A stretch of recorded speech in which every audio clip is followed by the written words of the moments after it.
Welcome to another episode of the Reboot Chronicles, a no-holds-barred forum with global leaders, authors, entrepreneurs, and CEOs about how organizations stay focused on growth and innovation in unprecedented times. I'm your host, Dean Tobias, coming to you live from Revive's North American headquarters in Chicago, and we would like to thank you for joining us from around the globe today. I'd like to welcome Adrien Nussenbaum, the co-founder and co-CEO of Mirakl, who recently closed a $300 million round valued the company at about $1.5 billion, nice round number there. They're based in Paris, Boston, London, Munich. They're a marketplace platform that allows consumers and businesses to host transactions between global buyers and sellers of products and services and things. So lots going on at this company. It's good to see you again. Adrien, thanks for coming on. Thanks for having me. It's a pleasure to be on. Yeah, maybe it's best to, most people understand marketplaces. You're not an e-commerce tool provider. You literally provide a marketplace. And there's a lot of them out there. What's different about Mirakl from other marketplaces, I guess? So as you said, we Mirakl as such, we're not a marketplace in the sense that we don't host our own transactions of goods and services. We're really a tool that was built to power marketplaces for other companies. So right. We believe, and we've been believers in this since almost I've been an entrepreneur, that marketplace as a business model is really the end game of digital, because it's the only business model that captures the true ability to create network effects and large scale networks, which is really what internet was intentioned to be in a way. And so marketplaces are also complex models when you work with a large number of third-party vendors and you need to manage them and grow them and supervise them and curate them.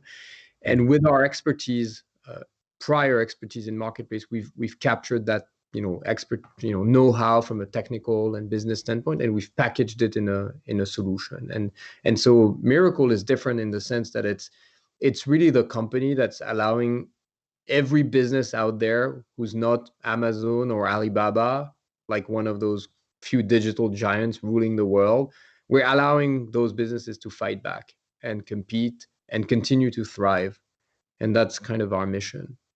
And probably want to add Walmart into that list. They're gaining their marketplaces in the States anyway, is pretty popular. So tell us about 2020. How'd you guys do? Can you give us some of your stats and numbers and performance? You raised, a nice wad of cash, as we say here in the States, and so I'm sure your use of funds has been very smartly deployed. But what the results look like in 2020? Yeah, so I mean, as you mentioned, we closed Q3 with this $300 million raise at a $1.5 billion valuation, which is a good milestone for a business, for any business, I would say. And the year has been a very strong year. It's been a growth, 110% growth.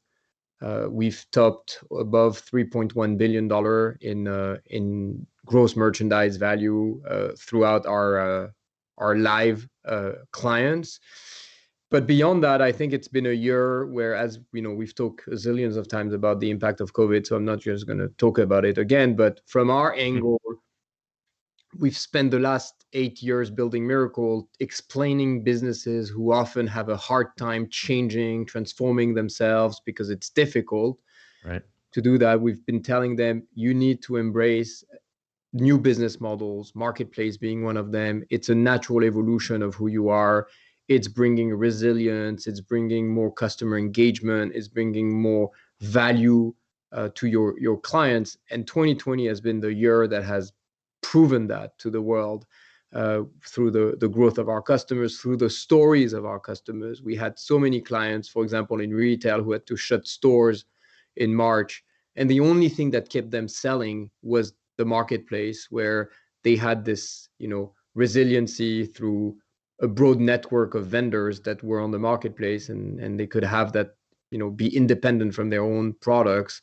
So that was a great proof. We had an amazing, I would say, and a happy story where the French government, President Macron actually asked us to launch a platform that could facilitate providing PPE products quickly to frontline workers.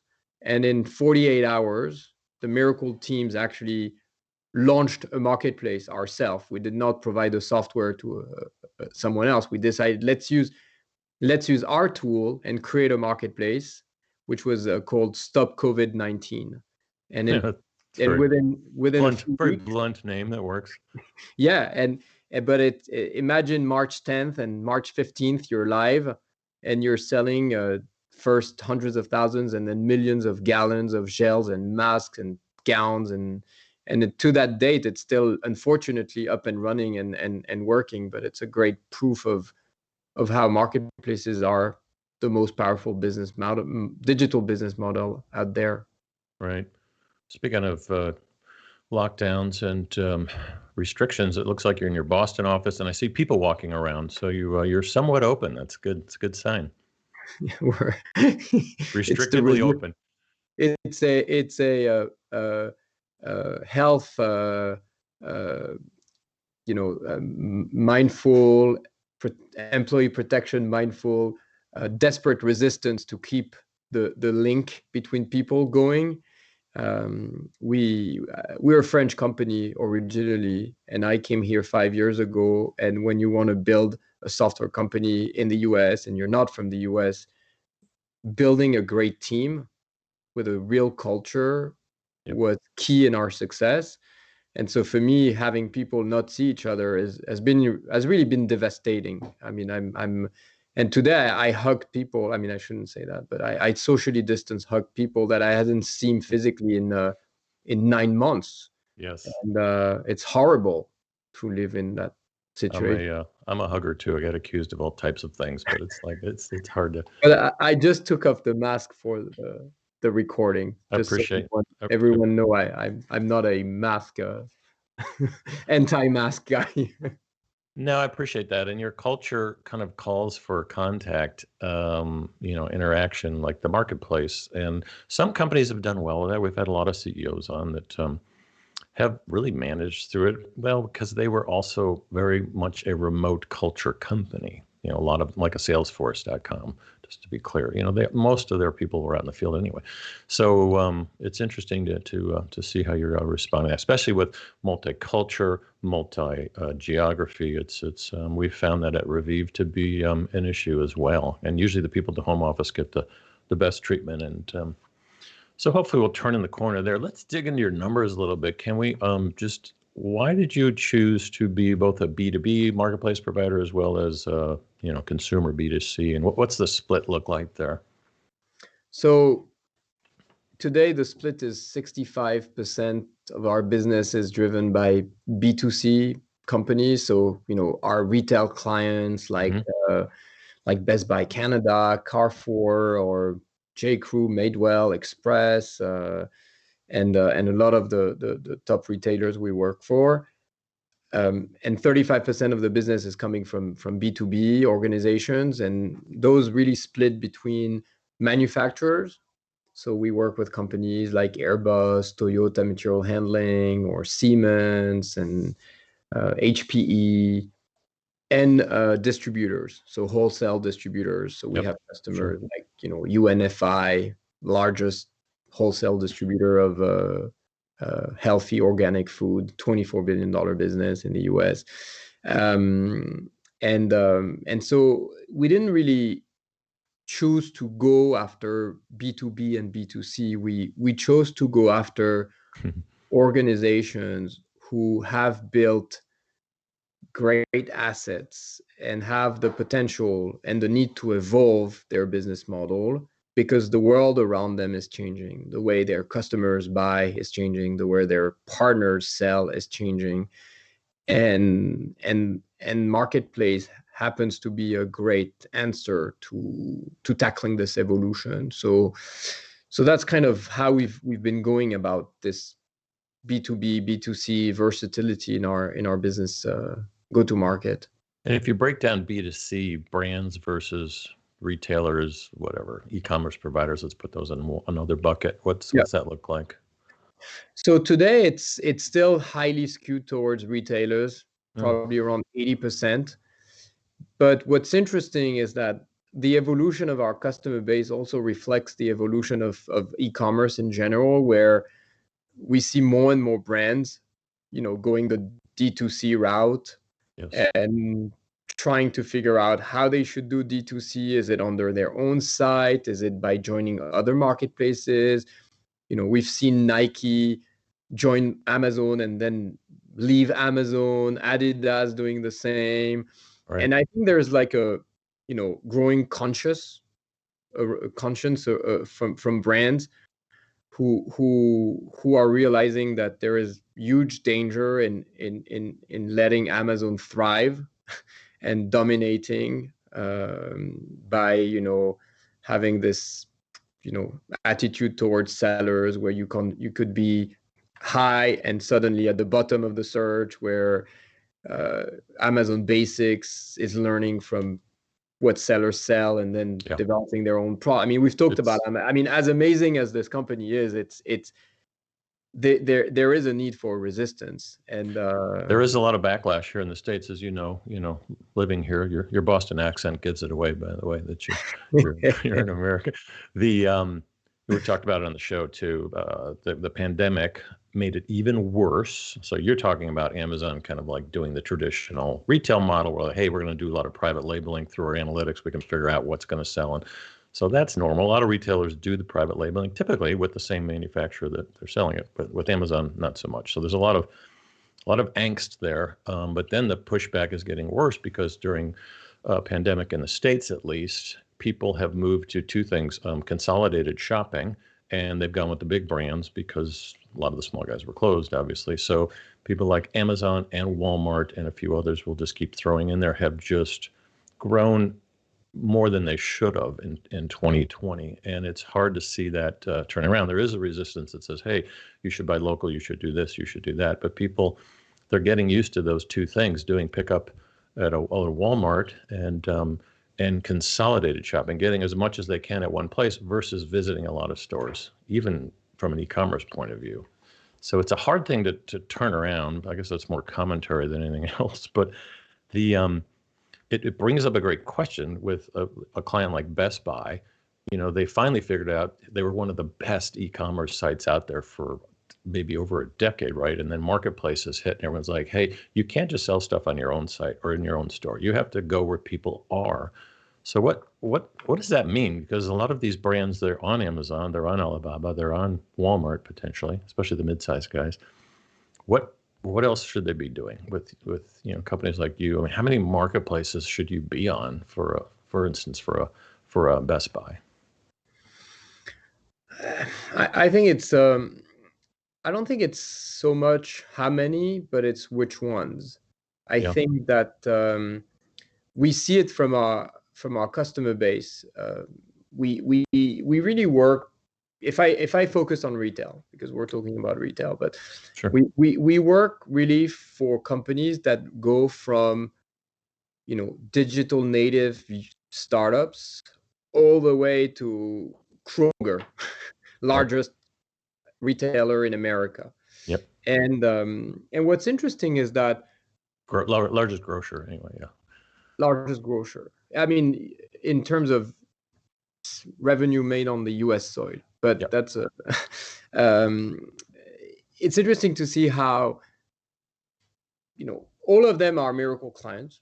They all use the same technology, but the way they use it, the way they actually orient the strategy of their marketplace is always very personalized. It's if you take a Kroger, which announced that they launched a marketplace, added immediately 50,000 SKUs to their ship from home program, they're not selling fresh grocery at first on it. They're selling the things that, to your point about all in one place, the things that the shopper that she buys when she's not buying the weekly replenishment. And it's a desire from Kroger to use their brand and engagement and loyalty to capture some of that spend. But then you look at a customer like Maisonette, for example, which is a New York-based startup. It's a marketplace for kids apparel. They have a very specific positioning, which is, I would say, very more on the hip side of things from the clothes they sell for kids. The next Pink is probably what they are trying to be. If I were not a Bostonian, I would say more Parisian, but I don't want to be called perfect. A That's all right. It's a global audience. Yeah, but it's interesting to see how it's not a one size fits all. You won't find any overlap between what they're selling and what Kroger's selling. But at the same time, every time Kroger and Maisonette makes a sell, it is money that is not going to one of those big giants who's trying to be everything to everyone. And when you multiply the 250 plus Mirakl clients, you have all those pockets of innovative offerings, curated offerings, personalized offerings that are really bringing alternatives to customers. And as we look at what people buy, there is more and more uniqueness to everyone. So for me, going back to your initial question, and I'll stop there, but I think it makes sense for large companies to test out marketplaces as a internationalization strategy, as a very specific niche market addressing strategy. You can try to go and sell on Amazon for a few months to see why you should stop doing it. That's my recommendation. So you want to be a big fish in a little pond, maybe a variety of little ponds, so to speak. Yeah, and I think there's easy money to be made on Amazon, but it's a bit short-sighted from a third-party brand standpoint. You won't win in the long run. It's definitely a 80-20 principle on Amazon. It's probably more 5-95. So those top vendors, they're getting massive funding, they're getting bought out, they're getting rolled up. It's a whole. Yeah, you have all the companies like Thrasio, for example, right now, which are raising massive amount of capital to do those build-ups of Amazon sellers. Yep. And you're absolutely right. Today, it's 5% of Amazon sellers make 95% of the business. So. Yeah, that was a guess. With Kroger, is it like, Walmart has moved so quickly and so innovatively in some cases, both by partnering and not doing everything themselves, to launch a marketplace because the common enemy strategy, Amazon, was killing them. So they responded, they reacted, probably took too long, but depends how you want to review them. So is Kroger just trying to say, well, we can do our own marketplace. We can sell anything. We've already got massive amounts of users. We've got, frequent flyer loyalty people. We've got all this stuff. And is that the strategy using your technology? Yeah, I mean, I don't want to talk on behalf of them on their strategy, but I think that, if you think of marketplaces as we deploy them for customers like Kroger, you think of it as a theory of concentric circles. There is the small circle, which is really the core of who you are, what you stand for, what makes the core of what you sell. And then you have the first rim, which is all those products that are complementary to your core and very easily sellable as a complement. And then there is a second rim, which is the adjacencies, and then there is the third rim, which is kind of how you naturally evolve by. I'll tell you an example. My previous company was a marketplace. It was not a marketplace technology. It was a marketplace. It was acquired by a large retailer in Europe, which used to be the number one seller of books, DVDs, and CDs, like $4 billion worth of those. So it's a big size business. And as you know, 2008, 9, 10, selling CDs, DVDs, and it's not the ideal market to be in. Right. But for example, one of the big selling section were cooking books. So what they did through the marketplace was test, small appliance online and then say, you know what, let's reinvent our stores. And fast forward, if you go into a store now, you'll see cooking workshops on the weekends, you'll see cooking books, but surrounded by cooking appliances, and it's long fast forward, it's now a $10 billion business, which drives 17% of that from categories of products that they did not sell before launching a marketplace. That's a great example. And it also kind of shows how digital can lead the in-store strategy and totally change the platform altogether. Versus what you look at now, it's like, hey, I'm going into Walmart and I was really going to get groceries. And the next thing I know, I'm buying a lawnmower. It's like they don't even sell, some hemp product from a guy in Santa Cruz, California. So some of the products make sense, some don't. That's a great example of they totally changed their platform. And actually the fact that they survived from selling CDs is a good story too. You mentioned 400% over the last 8 years. Yeah, that was a good acquisition they made. That is what we call accretive acquisitions. You could never have predicted that, which is fantastic. It was a bit cheaper than buying Jet for $3.5 billion. I knew you'd slip that in there. It was a good one. You mentioned something there, though. I don't want to let it go. You mentioned how do you make these marketplaces more engaging, more useful? So you mentioned personalization. Tell me what's going on there. So, for instance, Revieve, the sponsor of this program, is it's a personalization technology. Allows you to take a picture of your face, and it automatically then will recommend all the skincare products you need at, let's say, at a Kroger. So instead of looking at 50 products, you're looking at the 5 that are focused on you. It's like technology that helps personalization. What types of things are you guys trying to help these retailers and brands? Technologies like the one you've described are completely complementary. From our end, the personalization is really more about. I'm trying to look for an example, but as you referred to, central shopping cart, basically, or buy everything in one place. Mm-hmm. We found consolidated shopping. Consolidated shopping. Yeah. We found that a lot of abandoned carts with our retail clients used to be where people would come in, they'd search for a product, they'd add it to cart, and then they would want to complement that product with something else, and it would be missing on the website. So they would then abandon the cart because they would say, I don't want to buy this there and that there. And so a lot of what our customers do with once they've deployed Mirakl Marketplace is try to build those complementary journeys and promote them much more on the website to create, instead of buying one product or abandoning, it becomes buying 4 products. So what we see in terms of data is that baskets that contain mixed, products like 1P and 3P end up usually being twice the size of baskets that only contain 1P items. Yeah, so that is like anticipating consumers' needs in that shopping journey. I always get a kick out of abandoned shopping carts. Can you imagine if people did that like in the real world? You'd go into a Walmart and there'd be like 50 carts half full blocking the aisle. But I digress. It's people like Safeway do that all the time. It's like there's pasta and then there's a wine kind of paired in the aisles, but I don't think it really moves the needle a lot. Online, it can be so much better. I abandoned a cart yesterday.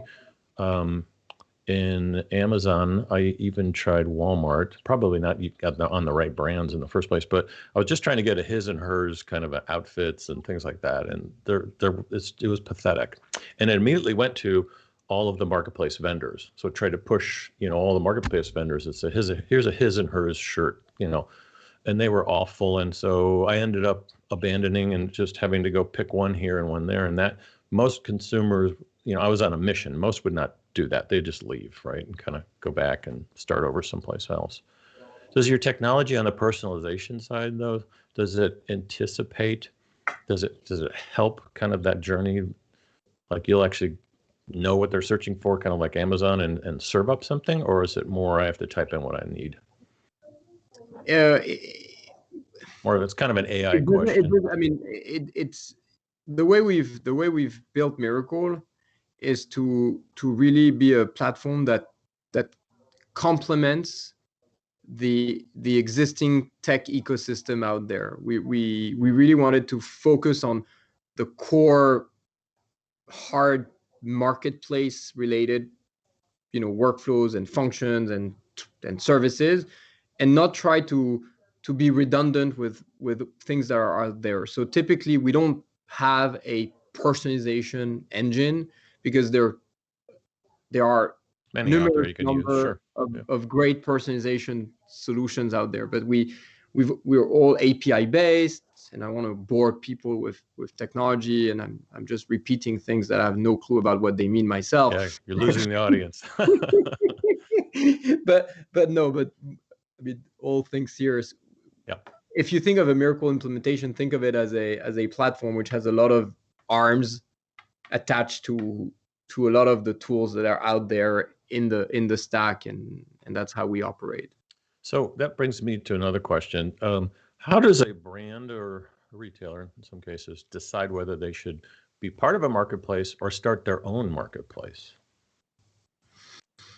So is that too complicated to answer? No, it's not too complicated, but I think it goes back to one of the questions I always ask when I start a conversation with some potential partners and clients.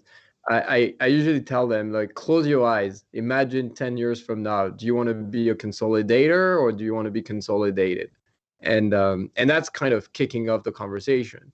And you can be a very successful consolidator, but history shows that it's a bit more rare to end up being a successful consolidator. People end up forgetting about you. And so the way we look at things is that anyone can be a consolidator, but there's two things to have in mind. Either you're going to be successful consolidator because, like a Kroger, like a Best Buy, like a Carrefour or others, people are already coming to you. The demand side of the marketplace is there. Or if you have no demand side, right, you're going to have to invest in it. And the level of investment, of course, combined with having the right vendors, the right experience, the level of investment will define the level of success you can expect. I mean, look at Farfetch. Yeah. It's the biggest department store of the world. It did not exist 10 years ago. Yeah. Yes. Chicken and egg thing. If you add more content, they'll come. And yeah, exactly. Yeah. For some, it's like, but the easy answer is if you have a big audience, you definitely need to do it. You need a marketplace right away. It's like simple. It should be as simple as that. I probably took that. You're hired. I took right out of your brochure. No, I didn't. You're hired, Bean.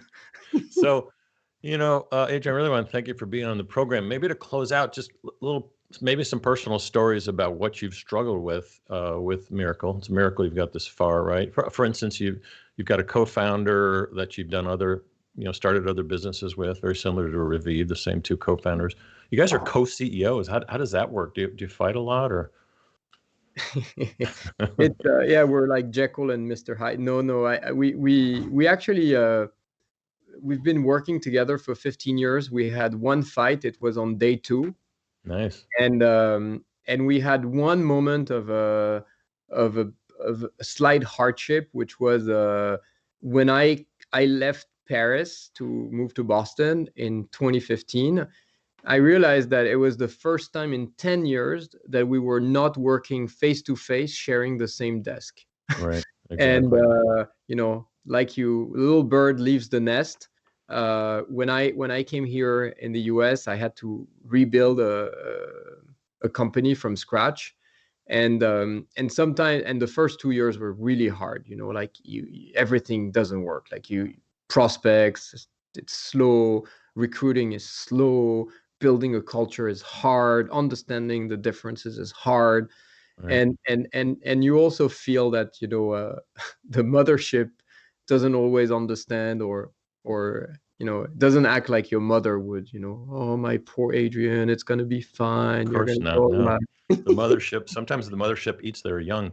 Just moving from France to the United States is culture shock. I've moved people both ways, but actually going from Paris to Boston was probably the best choice. It's an older city. It's It's maybe hard to fit in at first, but you must have had some minor adjustments there in your personal life and raising a family there.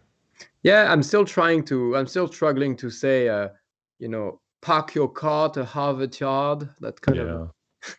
It was actually pretty good.